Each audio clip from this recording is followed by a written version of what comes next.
Broadcasting from the business capital of the world, this is the Podcast Business News Network. So I want to ask you a couple of questions and think about this. Does this resonate with you? Do you feel kind of stuck? You wonder, how long has this been going on in my life? How did I get this way? Is things ever going to change? Things are good potentially, but you know inside there's more for you, whether that's in relationships, your work, whatever it might be. Maybe it's time for therapy and the right kind of therapist. Fortunately, there's a much more open view of therapy now than there was, back in the day where people would look at somebody and say, "Oh, you're going to a therapist. Wow, what's going on there?" Now it's like, wow, it's like talking to a friend. Got a great one for you. And he helps couples navigate marriage and relationships, individuals as well. It's great to have him here. Yonah Fenton joins us on the program. How are you today? I'm doing well. Thank you so much. Yeah, thanks for having me on. Good to have you here. What do you hear mostly from people that they're dealing with today? Is it a lot of anxiety? Is it depression? What's the overwhelming thing that you find that most people have challenges with? Yeah, no, that's a really good question. I think it certainly depends on the situation, or it's certainly situational in that sense. There's a lot of anxiety going on. That's probably in general with the individual clients I serve. Depression, a lot of stage of life challenges that people go through, a lot of relationship issues I see.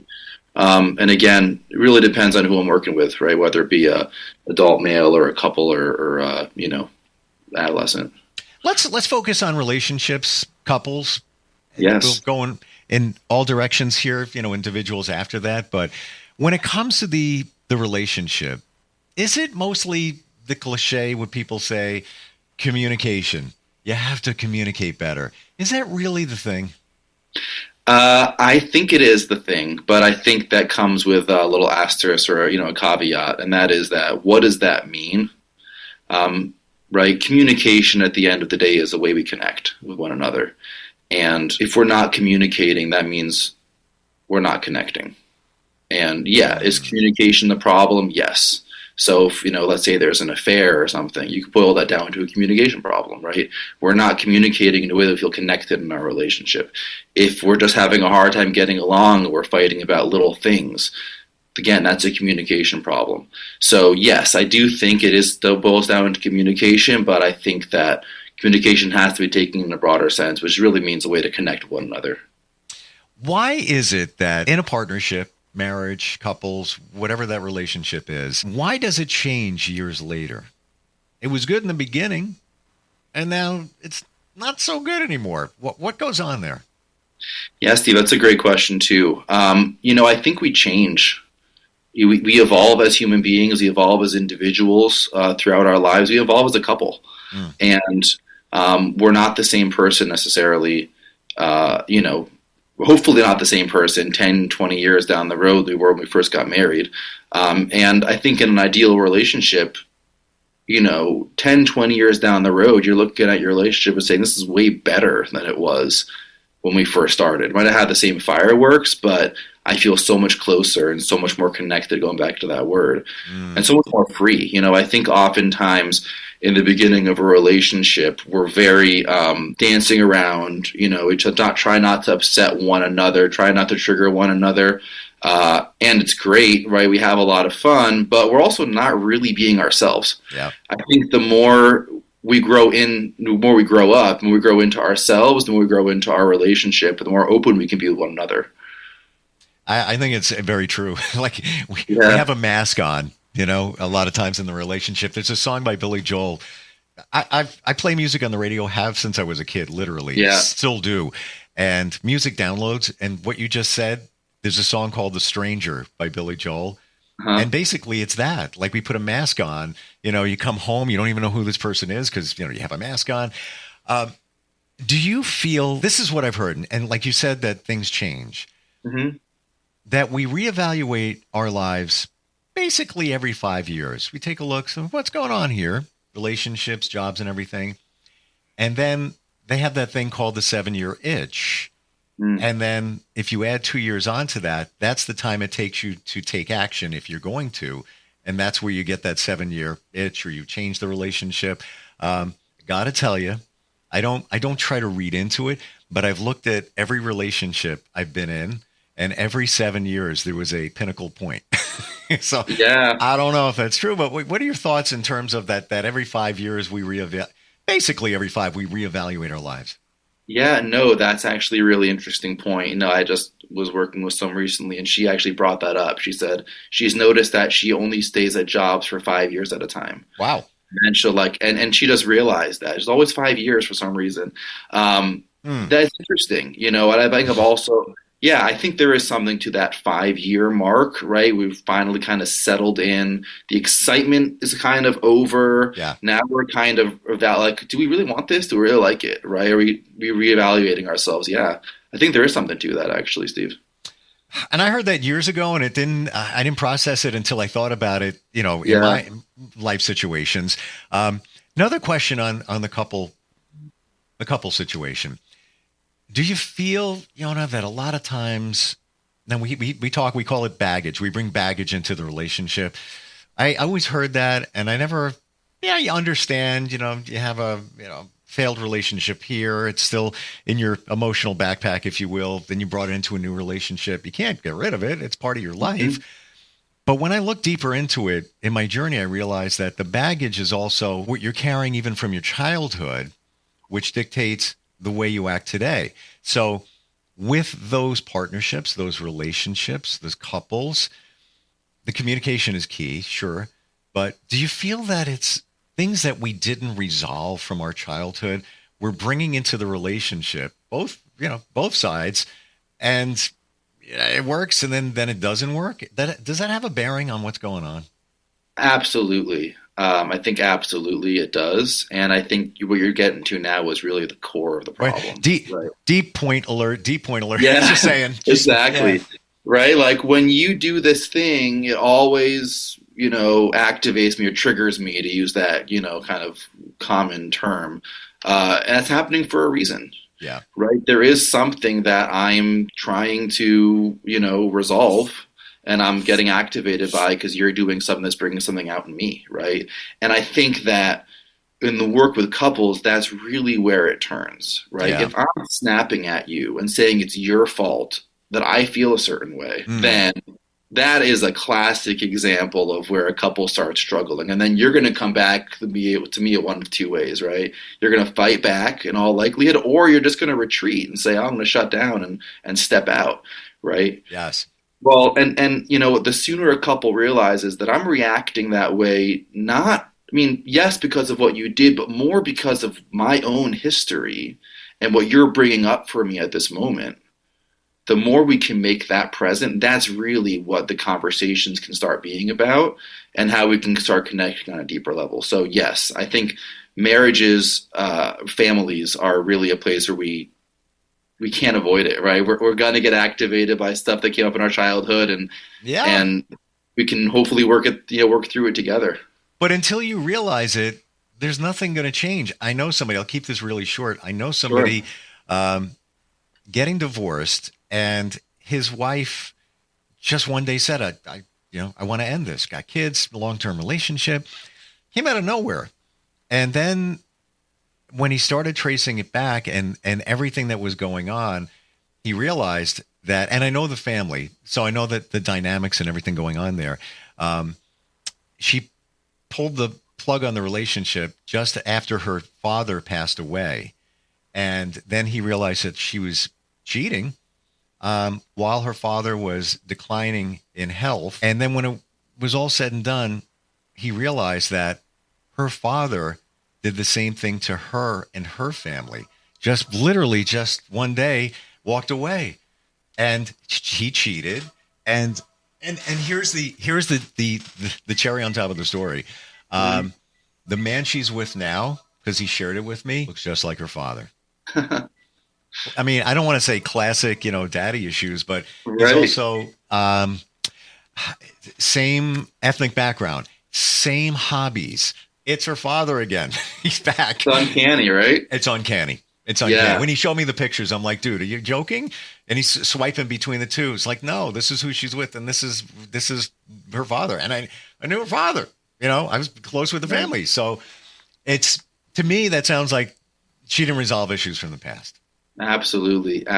Yeah. And that's a great example of it. You know, sometimes it's even more subtle than that. Right. And again, but you know, it's the people who are able to go there, right, and go to that vulnerable place and be that open with someone, with their partner in the room, right, which is really the crazy part here. Like the person who triggers me the most in the world, I'm getting anxiety just hearing that. Right, with him or her.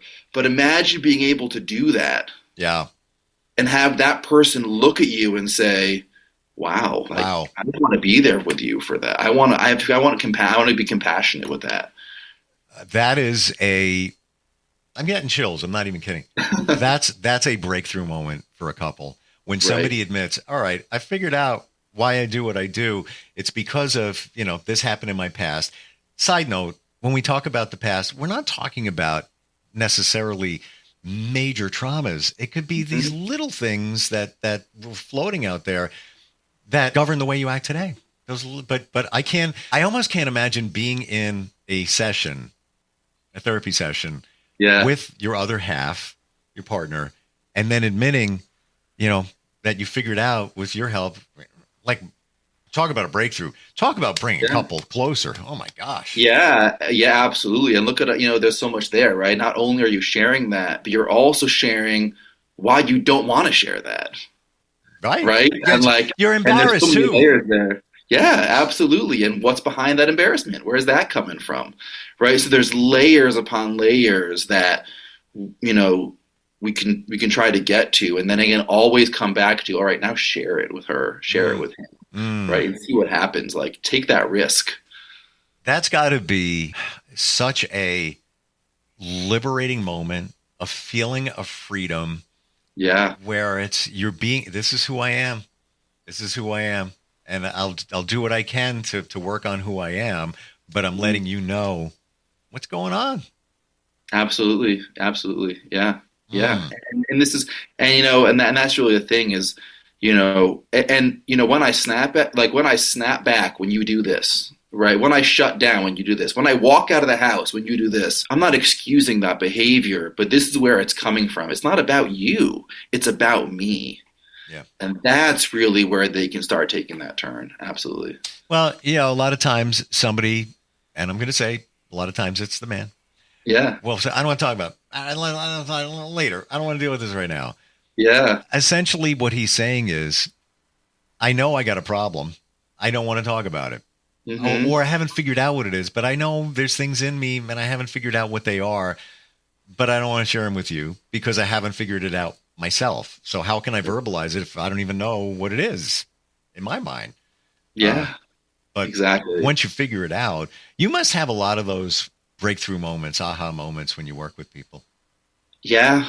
It's great. It's such a powerful experience. I mean, there's just like these natural, you know, someone is opening up in a way they've never opened up in their lives in a lot of ways, oftentimes, right? Especially men, right? We don't talk about certain things. Like, we don't talk about it. Like, we're conditioned that way. Yeah. Oh yeah. And all of a sudden, you know, and then when we've tried in our relationship, we weren't successful because you were probably doing it the wrong way, right? Because we were trying to say we're feeling a certain way, and we're showing that by walking out of the room instead of saying how we're feeling, right? So to have that success, and when a couple can connect, I mean, there's like this physical response. I mean, like, tears start coming out, and it's like you can feel it in the room. It's like palpable. Yeah, it's and men are conditioned not to center on men, and I'm not giving excuses here, but how do we grow up? How do we grow up? Parents say, hey, act like a man. Big boys don't cry. Yeah, man up. Absolutely. All right, so let me hide everything I'm feeling because I'm not supposed to. I joined a men's group about 6 months ago on a whim. Never thought I ever would. We share a lot, and there was, you know, a retreat that we went on, and I'm not going to get into the details of it, but on the third day, we are encouraged to collectively express grief. Wow. You have no idea. We'll never forget it. Mm-hmm. Dark room. That's all I'm going to say. And everybody supported each other. But what a freeing situation to let it all out, because it was like, something ready to explode. And that's what it was like. That's what it was like. But men need to do that. And again, not to center on men, but Right. how did this happen for you, Yonah? How did you have an interest in the mind? Yeah, well, great question. For one thing, my parents were both. My mother is a doctor. She's a psychiatrist for probably almost 50 years now. So I mean, she was getting in the field when most women still weren't even physicians, and not that she certainly weren't the stereotype what people think it is to grow up with a psychiatrist as a mother, but she did. She was aware of just the stuff going on, right? That's not necessarily explicit. And it was always an interest of mine. Growing up, I went to school. I am Jewish. I went to Jewish schools and studied, the Torah in depth. And, there's a lot of philosophy and a lot of, just really human stuff in all of that. And that was a big focus of my study. And frankly, it's the stuff that really spoke to me. And, I think there's a combination of that there. And then, as I got older, I kind of had this meandering route to where I am now, which is, I find that something a lot of people relate to as well that I work with, right? It wasn't like I kind of knew what I wanted. I was interested in this, but I didn't know I wanted to do this professionally. And I think just throughout life, I went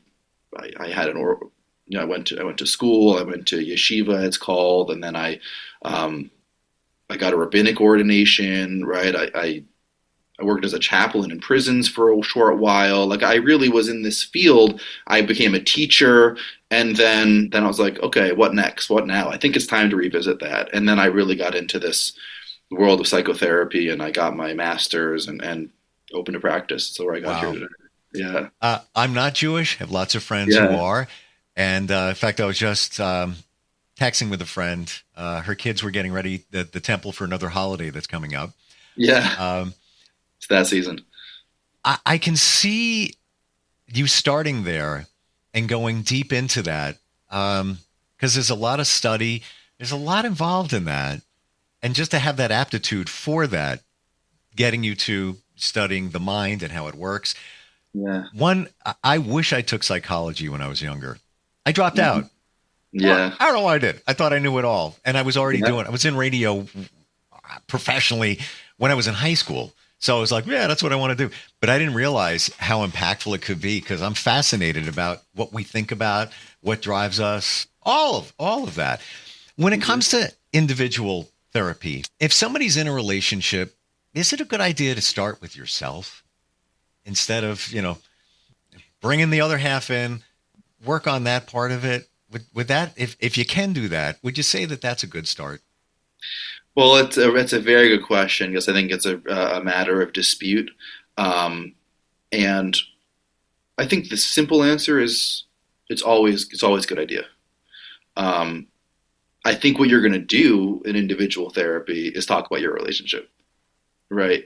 And through that, talk about yourself. I think that's what happens often. So yeah, it's always a good thing to do. You could do them in conjunction, right? I would suggest that to people, right? I certainly would say you can do that. You can also do, is if you really wanted to, is kind of have your two therapists be in touch with each other if you sign the release forms or whatever, and they can get on the same page. So yeah, I think it's a good idea. Yeah, sure. We always want peace in our life. Mm-hmm. I never knew what that was until I realized one day I don't have peace in my life. And I find that that's one of the most important things. Yes, love, but also peace. Growing up back in the day, you see, peace and all that. Once you figure it out, it's like, whoa. Did you always have peace in your life? No, I don't think so. No, I don't think so. And I think it's really been a journey. Like it is, for most people. I mean, I didn't have strife in my life, if that's what you mean. But I think peace in the sense of being at peace with myself, no, right? And I don't know if I realized it until I got more at peace with myself, right? I mean, at the end of the day... How do you describe it? How do you describe it? That feeling? Yeah, I would... Go ahead. Sure. I would say it's really not being controlled by the things that hold you back, right? And not being resistant to change. I think that, to me, is what peace means, right? So if I have certain insecurities that hold me back from doing certain things, right? I walk into a room and I just assume no one likes me, right? Well, that just exists in my head. I'm not at peace. Right. I'm supposed to be enjoying this party and I'm not, right? If I'm have my job and I'm not settled and like for some reason I can't ever feel settled, I don't think I'm at peace. But that's all existing inside of me. And the more I can deal with that and get to what that's really about, and then be open to changing it, yeah, then you can be much more at peace. Sort of like a quiet calm. Yes. And then, I mentioned love, the highest vibration possible, but that's the love for yourself. Like you just talked about, walking into a room and, people, you think they're judging you. That doesn't happen when you have love of yourself. And it's not like ego, like, look at me, I'm walking into a room. Hey, check me out. No, it's just, I'm good. It's all good. But, exactly. Yeah, exactly. And part of that means being okay with the parts of yourself that you're not okay with. Right. And like, that's part of who I am and that's okay. Yeah. I can say that for me and most, you don't find it unless you work with somebody like yourself. Because that was turning point in other modalities, hypnotherapy, whatever works for you. It's got to start with somebody else to bounce it off of and to realize what's going on and what your goals are too. Yonah, how does somebody find you? And can you work with anybody anywhere virtually? So I'm pretty flexible virtually. I am located physically in New Haven, Connecticut. So I'm mostly, focused on Connecticut. You can find me either at my website, which is www.meaningfullifect.com. I do offer free consultations, and you'll see a button right there on the first page, and you can click that, book a consultation, we can get started that way. You can also always reach out to me just directly by phone, and that's at 203-871-1383. So those are really the two best ways to reach me. Your secret weapon, in my opinion, after meeting you today, is you are so genuine and so clear, very understandable. Like a lot of times, many of us I don't know, I want to talk to a therapist, going to go too deep. Yeah. This is it's like talking to a friend. It's blank and awesome. It really is. Thank you, Steve. I appreciate that. Very genuine. Yonah, great having you on here today. And I think we covered a lot in a very short period of time. Yeah, that was great. Yeah. Great questions. Good conversation. Yeah, appreciate it. Thanks again. Be well. You too. We'll be right back.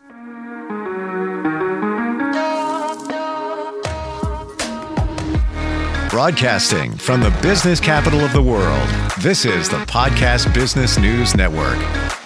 What I know about courage, I learned from my adoptive mom. She said sometimes you just gotta hold on and know we'll get through this. Mom, we are so high up. Hold my hand. No, you hold my hand. Here we go. Learn about adopting a teen from foster care. You can't imagine the reward. Visit adoptuskids.org to find out more. I learned patience from my adoptive dad. All he had to say was, "Hey, you got this. Just breathe." Hey, we're pretty good. Yeah. Might have to start a band. I got it. Learn about adopting a teen from foster care. You can't imagine the reward. Visit adoptuskids.org to find out more. This message is brought to you by Adopt US Kids, the U.S. Department of Health and Human Services, and the Ad Council.